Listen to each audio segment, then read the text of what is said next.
అటువంటి ఏమి లేవు, ఉండవు. అటువంటి ఉండవు కూడా, ఉండదు కూడా. మీ గురించి చెప్పడం లేదు.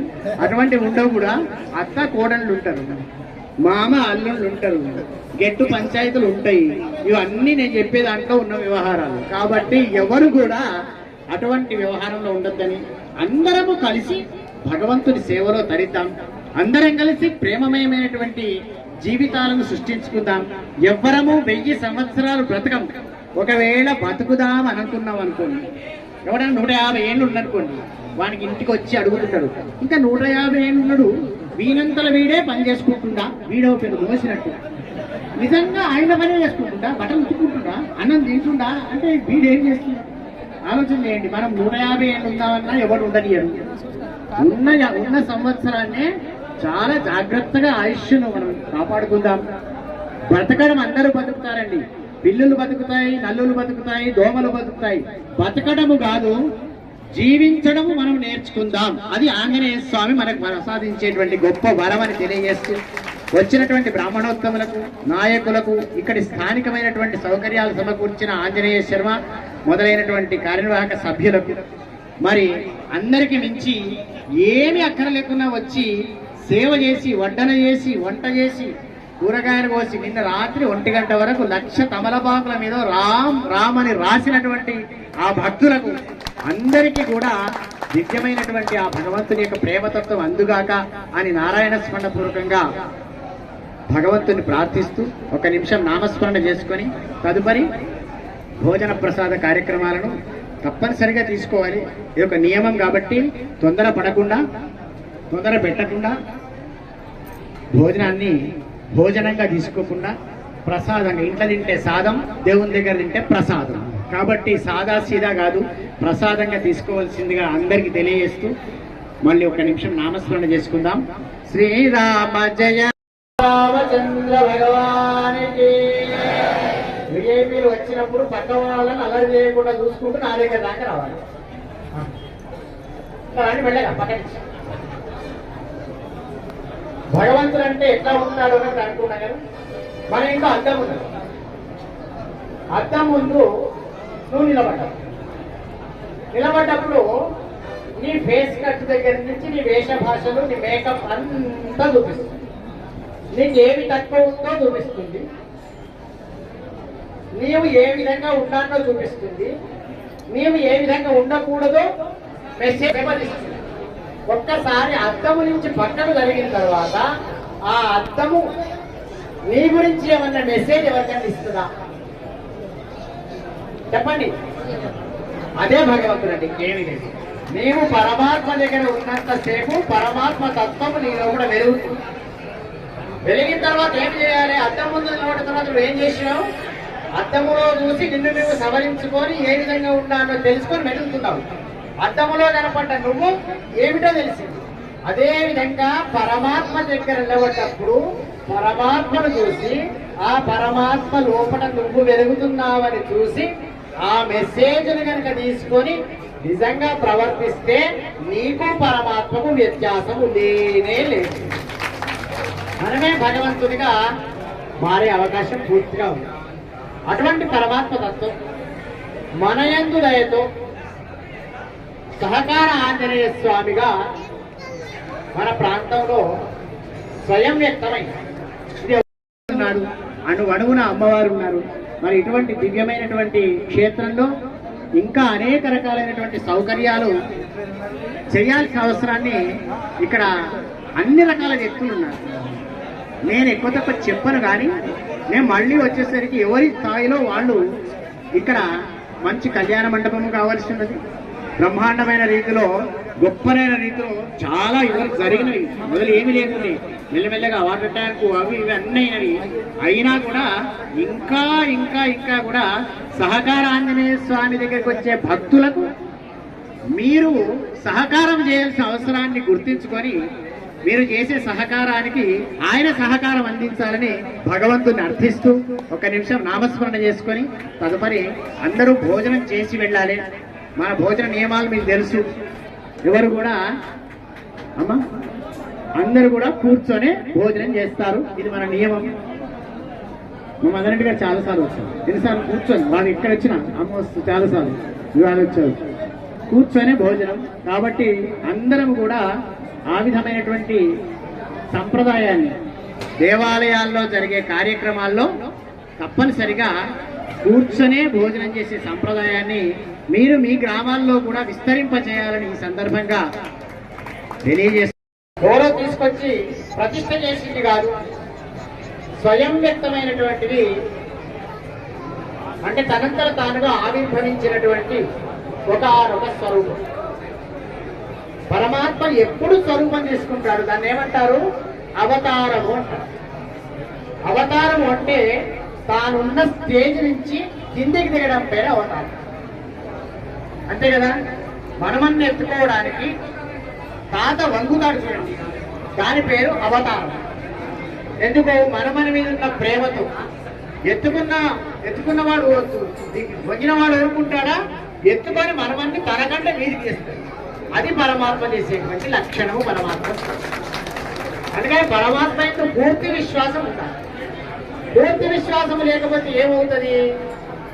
అంధేరా విశ్వాసం అవుతుంది.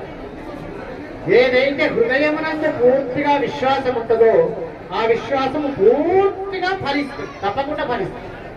కొంచెం అనుమానపడితే అనుమానం. సంశయాత్మ వినశ్యతి.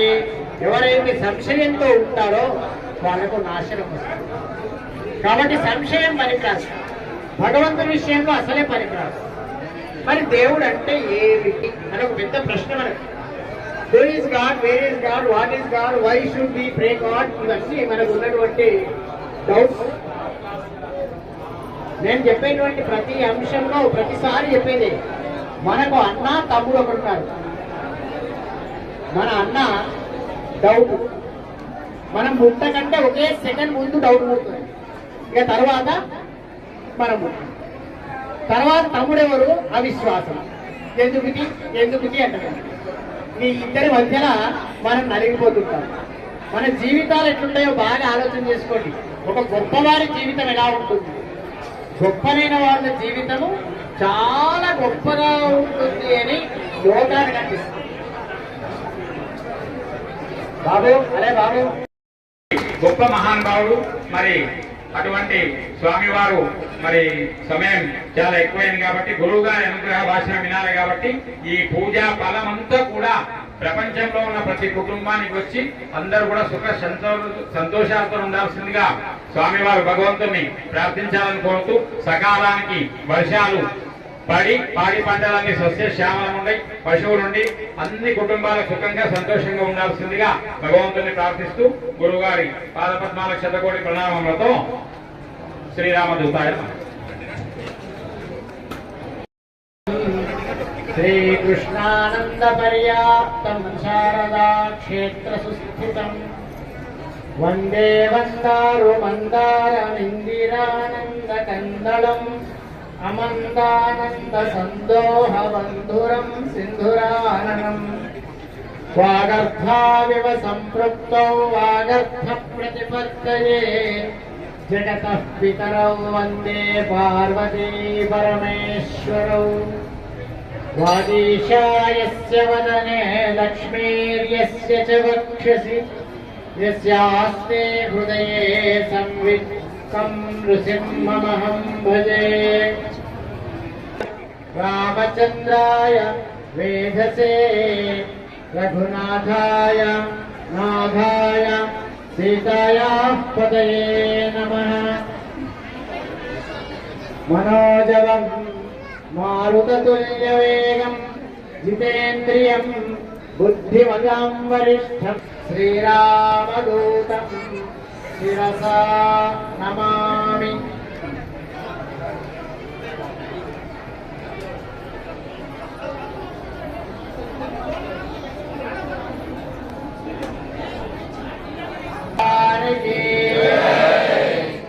భోళా శంకర భగవానికి, గజానన భగవానికి, శారదా మాతాకి, రమా సహిత సత్యనారాయణ స్వామి భగవానికి, భోళా శంకర భగవానికి, సహకార ఆంజనేయ స్వామి భగవానికి, సరస్వతి స్వామి భగవానికి. శ్రీకృష్ణ. పరమాత్మ అంటే ఏమిటో తెలిసిన వాళ్ళు చెప్పరు, తెలియని వాళ్ళు చెప్తే మనకు అర్థం కాదు. ఇది పరమాత్మ లక్షణం, భగవంతుని లక్షణం. తీయగా ఎట్లా ఉంటది అంటే, తీయగా ఎట్లా ఉంటుందో మనము తీయగా తిన్న వాళ్ళని చెప్పితే ఎదుటి వారికి అర్థం కాదు, ఎంత చెప్పినా అర్థం కాదు. వాడు తీయగలిగితే చెప్పమంటే మనకు కూడా అర్థం కాదు. ఆ తీయదనం ఎలానో సర్వ ప్రపంచంలోని క్రిమి కీటకాల దగ్గర నుంచి 84 లక్షల జీవరాశుల్లో ఉన్నటువంటి పరమాత్మ తత్వం అటువంటిది. అటువంటి గొప్పనైన తత్వం భగవంతుని తత్వం. ఆ భగవంతుని తత్వం అనేక రకాలుగా భాషిస్తుంది. ఎట్లా ఉంటుంది భగవంతుడు? అనోరణీయాన్ మహతో మహీయాన్, అణువు కన్నా చిన్నవాడు, అన్నిటికన్నా విన్నవాడు, కణకణముననున్నవాడు భగవంతుడు. ఇదేమి ఎక్కడైనా మనము చూడగలగాలి కానీ పరమాత్మ ఉంటాడు, మనము చూడకుండా పరమాత్మ ఉంటాడు. పరమాత్మ లక్షణం ఏమిటి? మనం కూడా పరమాత్మ స్వరూపమే. కానీ మనకు పరమాత్మకు ఉండేటువంటి గొప్ప వ్యత్యాసం ఏమిటంటే, మనము ఎప్పుడో 30 ఏళ్ల కింద తిన్నటువంటి 50 ఏళ్ల కింద చూసినటువంటి దృశ్యాలను, ఎప్పుడో తిన్న మామిడికాయ చెట్టుని జ్ఞాపకం వస్తుంటాం. కానీ పరమాత్మ ఏ పదార్థం మీద పూర్తి దృష్టి పెట్టడు, దేన్ని చూడకుండా ఉండడు. అని పరమాత్మ లక్ష్యం. అంతే పరమాత్మ. మీకు చిన్న ఎగ్జాంపుల్ ఇస్తారు భగవంతుడి గురించి. చిన్న ఎగ్జాంపుల్, మన ఇంట్లో మిర్రర్ ఉంది.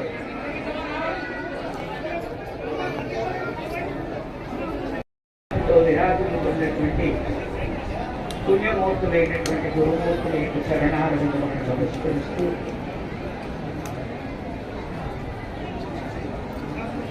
ధర్మరక్షణానికి కాపులు దాచుతూ ఉన్నటువంటి కారణ సంపన్నుడైనటువంటి భక్తిలో నీలమైన పరమ పూజ్యాన్ని గ్రహించబడినటువంటి ఆ మారుతి చరణారవిందములను నమస్కరిస్తూ,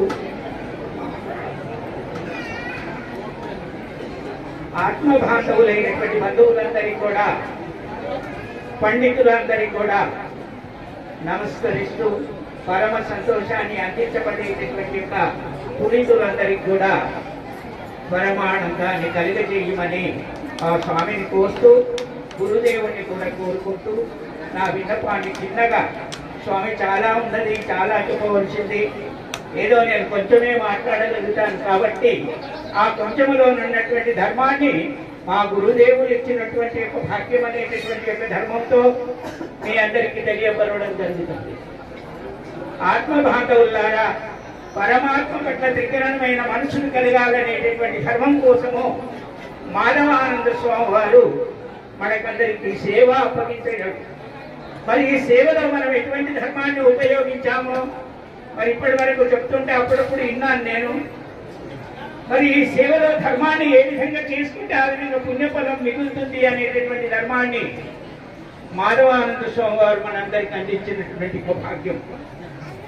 బంధువులారా, పరమ పూజ్యాన్ని గ్రహించగలిగేటటువంటి పరిపూర్ణమైన తేజ సంపన్నాన్ని పొంది పరమేశ్వరుని వచ్చి చింతింపబడేటటువంటి పరమానందమును గ్రహించబడేటటువంటి దాతలు ఎవరైతే ఉంటారో వారికందరికీ కూడా ఆ పరమేశ్వరుడు ఆయురారోగ్యాలనిచ్చి, ఔషధ్యాలనిచ్చి, పరమ సంతోషాన్ని కలిగజేసి ఈ జన్మ తరింపబడేటటువంటి యొక్క భాగ్యాన్ని ప్రసాదింపజేయబడినటువంటి పుణితులైన మా గురుదేవుల యొక్క కృప, ఇక్కడ ఉండబడేటటువంటి ఆ ఆంజనేయ స్వామి యొక్క ప్రసాదము మనందరికీ పొంది మన జన్మ ధన్యం కావాలనేటటువంటి ధర్మం కోసమయ్యి ఇట్టి కార్యక్రమాన్ని నిర్ణయించారేమో.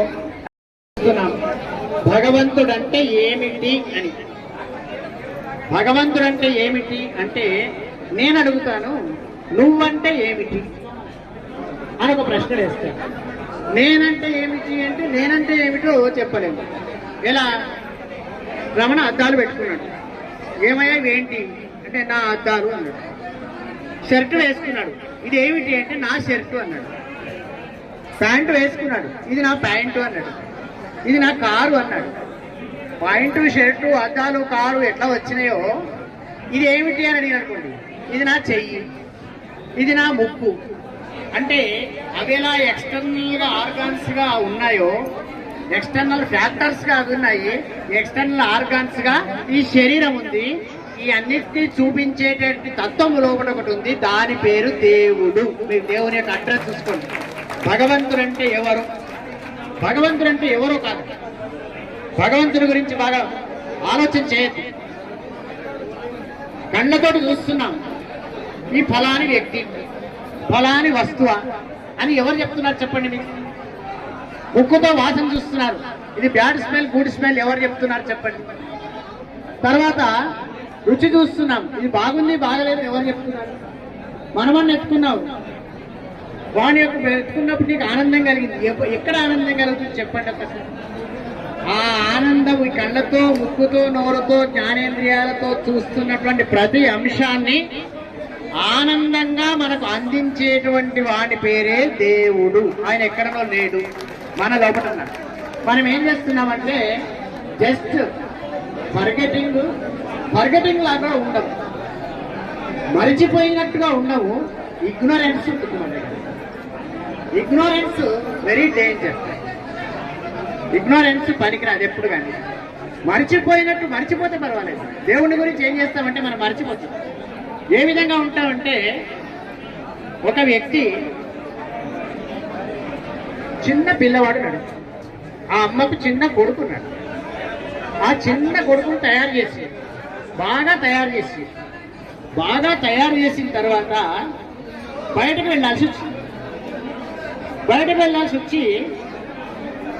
వెళ్దామనుకున్నది. ఏడవడం ప్రారంభం చేసింది. భర్త వచ్చి ఎందుకు ఏడుస్తున్నావు అని అడగలేక, భార్య ఏడుస్తున్నప్పుడు భర్త ఏడవకపోతే లోకం కూడా ఒప్పుకోదు కాబట్టి వాడు ఏడ్చాడు, ప్రేమతో ఏడ్చాడు. భార్యాభర్తలు ఇద్దరు ఏడుస్తున్నారు కాబట్టి పక్కింటి వాళ్ళు ఏడ్చారు. అంటే వీళ్ళు మంచి కలిసి ఉండే వాళ్ళు ఏడుస్తున్నారు కాబట్టి పక్కింటి వాళ్ళు ఏడ్చారు. ఆ తర్వాత ఆ పక్కింటి వాళ్ళు ఏడ్చారు. ఆ తర్వాత ఆ పక్కింటి వాళ్ళు ఏడ్చారు. గల్లీ అంతా ఏడిపోయింది. అది వాస్తవానికి ఆనందంగా ఉండేటువంటి గల్లీ ఇప్పుడు ఏమైంది? ఏడుపుల గల్లీ. అక్కడి నుంచి ఒక మహానుభావుడు, ఒక చదువుకున్నటువంటి మాస్టర్ వెళ్తున్నాడు. ఆయన రోజు అక్కడి నుంచి వెళ్తాడు. వెళ్ళినప్పుడు అందరూ ఆనందంగా పిలుస్తారు, ఆప్యాయంగా పలకరిస్తారు. ఇవాళ అందరూ ఏడుస్తున్నారు. ఆ చివరి ఇంటికి వెళ్ళాడు గారు, ఏం నాన్న ఎందుకు ఏడుస్తున్నావురా? నాకు తెలియదండి, నా భార్య ఏడుస్తుంది కాబట్టి నేర్చిన. ఆ పక్కింటి వాడిని అడిగితే, ఆ పక్కింటి వాడి భార్య ఏడుస్తుందని, నా భార్య ఏడిస్తే నేను ఏడుస్తున్నాను. మొత్తం ఇక్కడి నుంచి అక్కడికి అడిగితే వాడు ఏడుస్తుందని వీడు, వీడు ఏడుస్తుందని వాడు, వాడు వీడు, వీడు వాడు, కానీ అసలు విషయం తెలియదు. చివరికి వచ్చి ఎవరిని పట్టుకున్నారు? ఆ ఏడ్చిన వ్యక్తిని పట్టుకున్నాడు. ఎందుకు ఏడ్చినవురా బాబు అంటే, నాకు తెలియదండి, నా భార్య ఏడ్చినప్పుడు మీరేమో చెప్పండి, ఏడవకుంటే బాగుంటుందా? ఏడ్చిన. ఇప్పుడు ఎవరు చెప్పాలి సమాధానం? అమ్మగారు చెప్పాలి. ఏమండి అమ్మగారు, ఎందుకు ఏడుస్తున్నారు? మీరు వచ్చినారు కదా సార్, నాకు ధైర్యం వచ్చింది అని అడిగారు. అంటే ఈయన కొడతాడా అంటే, మా ఆయన కొట్టాడు, మంచిగా చూసుకుంటాడు, కానీ మీరు వచ్చింది కాబట్టి నిర్భయంగా చెప్తాను. చెప్పమ్మా, అందరు ఏడుపులు బంద్ అయితే అంటే, నా కొడుకు కనబడతలేడు, అని నేను గట్టిగా మా ఆయన చెప్పిందనుకో కొడతాడు, తిడతాడు, గంట ఇగ్నోరెన్స్ అంటాడు, పట్టించుకోలేదంటాడు. అందుకని నేను ఏడుస్తున్నా, ఏమి చేయాలో తెలుస్తలేదా? ఆయన ఏమడిగిందంటే, అమ్మ మీకు ఎంతమంది కొడుకులు? ఒక్కడేనండి. మరి నీ చంకలు చేసుకున్నది ఎవడబ్బా? ఎక్కడున్నారు కొడుకు? చంకలో ఉన్నాడు. ఆమె ఏం చేసింది? చంకలో కొడుకును పెట్టి తాను ఏడిచింది, మొగన్ని ఏడిపించింది, గల్లి గల్లంతా ఏడిపించింది. కాబట్టి మన లోపల ఉన్న దేవుణ్ణి మరిచిపోయి మనం ఏడుస్తున్నాం, ప్రపంచాన్ని ఏడిపిస్తున్నాం. కాబట్టి మీ దగ్గరనే దేవుడున్నాడని చెప్పేటువంటి వాడే బుద్ధిమతాం వరిష్టాం అనేటువంటి మన సహకార ఆంజనేయ స్వామి వారు బుద్ధిని ప్రేరేపిస్తాడు. మన సహకార ఆంజనేయ స్వామి దగ్గర స్పెషాలిటీ చాలా పెద్దగా ఉంది. ఎవరైతే లోకోపకారం చేస్తారో, ఎవరైతే పరోపకారం చేస్తారో, ఎవరైతే నిష్కల్మషంగా ఉంటారో వాళ్లకు ఏ విధంగానో మేలు చేసి తప్పకుండా సహకారం చేస్తారు, లేకపోతే కారం పెడతారు. మనకు భగవంతుని దగ్గరకు వచ్చినప్పుడు ఏమనిపిస్తుందంటే నిజంగా ఇది కరెక్టేనా? మనకు వచ్చే డౌట్, చెప్పిన డౌట్ అంటే మనకు అన్నయ్య కాదు. మనకి ఏమనిపిస్తుంది అంటే మేము మస్తు పూజలు చేస్తుంది,